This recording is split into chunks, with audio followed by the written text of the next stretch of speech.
The Bible teaches that when Jesus shall appear, we shall be like him. However, for us to be like him then, we must be like him now. Do you want to be like Jesus? Well, if so, listen to our amazing devotional study where we interact with the text as given in the Bible, but also in the spirit of prophecy to see exactly how we can reproduce the character of Jesus Christ in our own lives. Thank you so much for joining and for subscribing as well. I beseech you therefore, brethren, by the mercies of God, that you present your bodies a living sacrifice, holy, acceptable unto God, which is your reasonable service. Welcome to our daily devotional study for October 8th. And our study today is entitled Aim for Holiness, Not Merely Health. And this is based on yesterday's study. We're looking at a very important statement that said we should guard our health as our character. And we saw that there's a link between your health and a character. One affects the other. But what today's title is saying is that more than just looking at your health, also focus on your character. So aim for holiness, not just health. Should those connected with this enterprise, that is the Health Institute at Bato Creek, and very good to give a context here. So this was referring to the Health Institute at Bato Creek.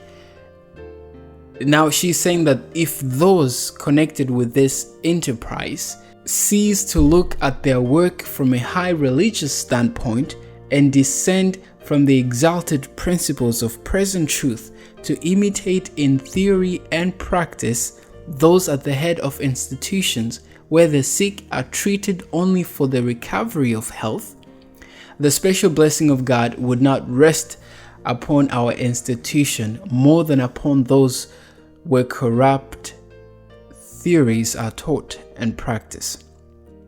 So this is a warning to, of course, a religious run health institution, and instruction is given here that a religious run institution, in this case it was the Health Institute at Bato Creek, it should have a higher standard. It should have the standard as found in the Word of God and should operate based on such principles. She continues to say here that I saw that a very extensive work could not be accomplished in a short time, as it would not be an easy matter to find physicians whom God could approve and who would work together harmoniously, disinterestedly, and zealously for the good of suffering humanity. It should ever be kept prominent that the great object to be attained through this channel is not only health, but perfection and the spirit of holiness, which cannot be attained with diseased bodies and minds. So, a very important point for those who know what health reform is, which is simply basic changes in health, as per what the Holy Scriptures have said, and of course as what we read not only from scientific writers but even religious writers are speaking about these things, that we need to look into what we eat, how we drink, how we sleep, when we sleep, just overall health change, health reform. Because the Word of God, it says, this is John writing to his beloved, and it says that he does not wish that he should only prosper in health, but he should prosper in health and also in spirit. So not only in spirit, but also in health. And you see that connection there. And so it should be kept prominent that the object of health reform is not just health, but also perfection, the spirit of holiness, which cannot be attained by diseased bodies and minds. This object cannot be secured by working merely from the worldling's standpoint. God will raise up men and women and qualify them to engage in the work, not only as physicians of the body, but of the sin-sick soul, as spiritual parents to the young and inexperienced. I mean, even when you look at Jesus's method of healing. He was the great physician that ever existed.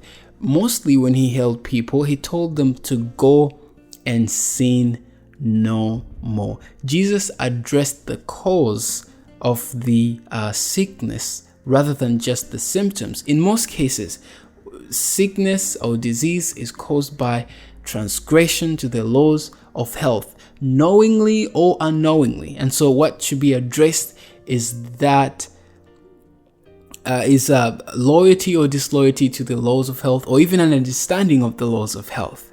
All right.